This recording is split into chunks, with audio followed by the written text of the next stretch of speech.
That's right, ladies and gents, today's video is sponsored by me, Mr. H. I am making my own H.P. Lovecraft horror film. Check out the GoFundMe link down below if you want to support independent and original film, and of course, H.P. Lovecraft and horror films. Breaking Lights is an exploration of depression, suicide, and mental health, and using that and H.P. Lovecraft as an allegory to explore that narrative. So check it out, the link down below. With that being said, on with today's video. Hello, welcome back to the channel, ladies and gentlemen. So, I'm bringing you a wrap-up of a bunch of news. I used to do these news videos a while back, so I'm bringing it back just for today and maybe in the future, depending on, thumbs ups and all of that stuff. But we've got a lot of news to cover, actually, and they're all individual kind of snippets of information here and there. First and foremost is the Batman. So there's a lot of updates on the Batman, which I'm a massive proponent of. I, unabashedly am a fan of that. I think it looks really, really good. Still hold my breath and we'll see on the end result, but everything does look good. They're using some groundbreaking technology which has been used before, but it's interesting and it ties into the production shifting from Liverpool down to London, so we'll take a look at that. We also had an interview with Colin Farrell, i.e. the Penguin in the Batman, so we're going to take a look at that as well, because the prosthetic work on that alone was just, it was amazing. Like, it is genuinely insane. Fantastic work. We're also going to be taking a look at the Texas Chainsaw Massacre, which a lot of people weren't aware that this was actually going on. I've done a few updates on this film, but this will be like a wrap-up of everything that's dropped and then the recent news. We also have some information on the Sandman as well, which is, a pretty big production. There's a bit of casting news on that. So that's what we're going to be covering today. So let's dive right into it, shall we, ladies and gentlemen? So first and foremost, the Batman is using techniques which the Mandalorian covered. Okay, now this is all of the virtual production techniques, which is pretty big. Like, it's pretty big stuff. It's not majorly new. Apparently this is technology which has been around for a little while. But is now being used in this regard, and of course the Mandalorian was basically the pioneer for that. So this is a behind-the-screen interview via The Hollywood Reporter with Industrial Light and Magic's Rob Bredow. He offered an update during the Virtual View confab. And like I say, it's really just about how they're going around it. So, virtual production, a term generally used to describe techniques that enable real-time visual effects production, has been steadily growing in popularity, particularly with Jon Favreau's use on The Lion King and The Mandalorian. So for Season 1 of The Mandalorian, Industrial Light and Magic worked with Favreau to configure his system using an LED wall driven by the Unreal real-time game engine earlier this year. The VFX company launched Stagecraft, a virtual production unit built around the Mandalorian technique. So basically, the Mandalorian pioneered it, and now they can just roll it out for anywhere.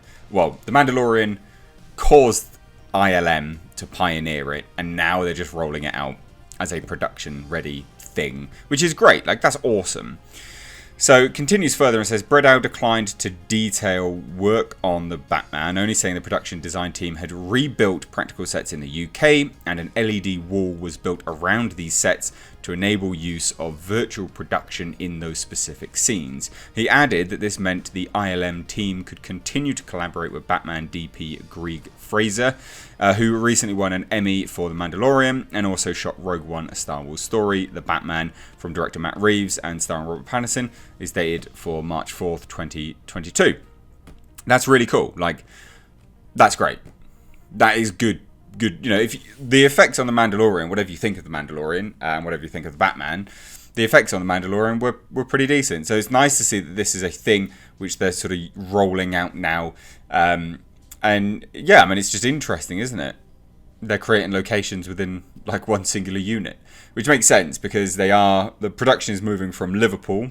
I think they're done now, if I remember rightly, and now they're coming back down to London, where they will continue the production of the Batman, because they extended the production in Liverpool by 2 days.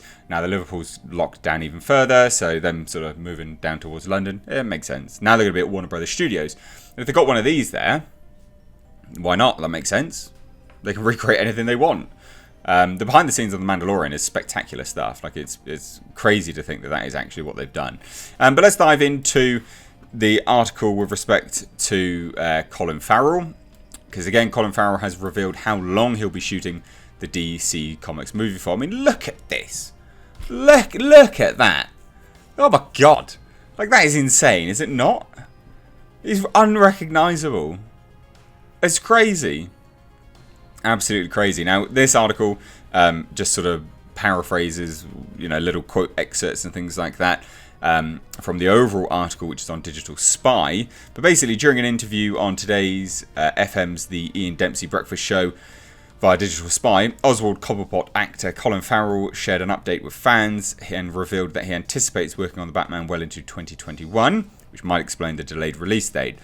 It's just because they've been delayed anyway, like it's not really a big deal. They had a little bump in the road a few weeks ago that you may or may not have read about, which is, I would imagine, with respect to Robert Pattinson. But he confirmed that he'll be playing the Penguin from now right up until the next February, on and off. With that in mind, it's no great surprise that DC Comics movie was first pushed from June to October and then the following March. It's better for Reeves to have the time he needs to finish the Batman rather than rushing it, and with 2021 already packed full of blockbusters, it might be better off with that 2022 debut. I would imagine a lot is actually going to move, but we'll see. We will see. And then actually, we had the Batmobile actually seen as well. The Batmobile, I repeat, the Batmobile. So let's check it out.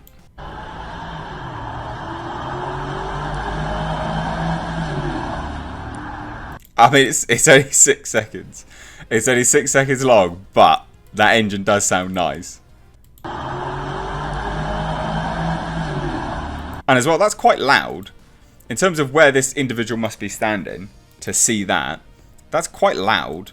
I think they've done really well on that, but it does look like if we come through to the rear there, that they've got LED lights where the flames would probably be. And they do look a little bit green, so it may be how they're going to be adding it in post. So we'll see. But it does sound amazing. It really, really does sound good. Shooting is currently taking place in Chicago, and as a bonus for you, so they're filming what appears to be chase scenes in Chicago. Because they've been doing a lot of the stuff over here just in terms of like the funeral work and the funeral scene work, and a lot of the on-the-ground stuff where people are milling around has been done primarily in the UK, but it looks like they're filming chase scenes in Chicago for whatever reason. I don't really know why, but it's interesting nonetheless. And now, let's dive into... Well, first, what do you think about the Batman? Good or bad? Let me know. Now we'll dive into the Texas Chainsaw Massacre. I've done a few updates on this. Nothing has actually changed. So the Face of Madness returns in 2021. That's kind of how that is how they're handling this. Like, if you go to the website, texaschainsaw.com, right, which is a real website, go there. I would do it for you, but there's very little point because there's not much on there at all. But it shows a little bit of what they're painting this as. It's like, yep, see the Face of Madness, or Unreal, reveal the Face of Madness, whatever. It's interesting, but I don't hold out a lot of hope for this particular production. And the reason is, we'll get onto the cast in a minute, but the reason is what was there before, which has been already confirmed, is that this latest Texas Chainsaw Massacre movie will reportedly feature a much older take. They even say it here. In 1974, the world witnessed one of the most bizarre crimes in American history. In 2021, the face... So he's just an older version of himself. And I think to myself, like, he's 50 years older. How old was he going to be? He's going to be about 70 odd, bare minimum. I just think to myself, that's not interesting. You know? So he's going to be an older take on the power tool swinging maniac. Listed in the character breakdown as Kenny. He's described as being about 60 years old. What? How? How is he 60? Because he definitely looked a lot older. He looked reasonably old in the first one. So he's about 60 years old with a large build and is said to primarily express himself with guttural noises that range from a howling belly laugh to a pig-like squeal. So this movie, you're going to be sat there watching a 60-year-old man run about squealing like a pig and laughing whilst hacking people up. It doesn't inspire a lot of confidence, sadly. I just think it's a bit silly, but basically the plot will reportedly follow a 25-year-old San Francisco moneymaker named Melody, who drags her wheelchair-bound sister Dreamer, weird name, to the Lone Star State on a business trip, only to run into our human skin mask-wearing friend. And they do have some breakdowns of characters. So the horror revival is now online, revealing that Elsie Fisher, Sarah Yarkin, Jacob Lattimore, and Mo Dunford have all joined the cast. And the movie's on track to hit theatres next year. I mean, it just sounds a bit lame to me, personally. But there'll be a lot of people that are fine about it. So let me know if you're one of them. And let me know why. Because the age doesn't sound right. And also, even if it is right, it just sounds... Why do I want to watch a 60-year-old man running around squealing like a pig? Like, it just sounds weird. But not in a scary way. Not in a scary way. Now, anyway, moving on. We've got the Sandman. Alright, the Sandman, we've got, it's going into shooting. It's now in photography, basically. That was last week. And we've got an official cast announcement coming very, very soon. So a very small, bite-sized bit of info. Oh, we started shooting on Thursday. Dr. John Hathaway has brought a book from the museum in which he works to Roderick Burgess. But you're right, it's going to be time to announce some casting soon. And that's it. Not much else, to be honest, but there you go. What do you think of all of this? Let me know down below in the comment section. Love to hear all of your thoughts. As always, guys, if you are new here, please do hit subscribe. Make sure you turn the bell notifications on to notify all if you want notifications. And also, if you want to follow me over on Twitter and Instagram, then you can get notifications on Twitter when I share the videos. So it's another way just to get notified because, yeah, YouTube sucks at the moment. But thank you all so much for watching. I'm Mr. H. Take care.